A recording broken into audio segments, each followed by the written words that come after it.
એમ છે ગાય અત્યારે આપણે હાલમાં મંદિરે આવી ગયા છે અને આપણે હજી હમણાં ટૂંક જ સમયમાં આપણે લઈ આવ્યા છીએ. તમે જોઈ શકો છો ઉનાળાની સિઝનની આંબરી જે કે આ અત્યારે મોટા થઈને આંબળા થઈ શકે છે. અત્યારે આપણે બધાને થોડાક દઈ દીધા છે. માનવ આ છે માનવ. કેટલા તારા ભાગમાં આવી ગયા? હા, બે આવી ગયા છે. આ છે રુદ્ર. કેટલા આવી ગયા? મજા આવે છે તને? આ છે સુભાષભાઈ. તમારે કેટલા આંબળા આવી ગયા? એને પણ મજા આવી ગઈ છે. કે હાલમાં મિતેશભાઈ પાસે કેટલી છે? મિતેશભાઈ તમારી પાસે 6. કેવી છે? મજા જ આવે. અને હાલમાં અત્યારે આપણી પાસે આવતી બધું છે કે આપણે ખાઈ લીધી છે.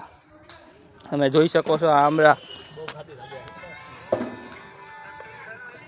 સરસ છે ગાઈસ. તમે એકવાર ખાજો અને તમારા ગામમાં અને હું કે તમે પણ મને કહેજો કોમેન્ટમાં.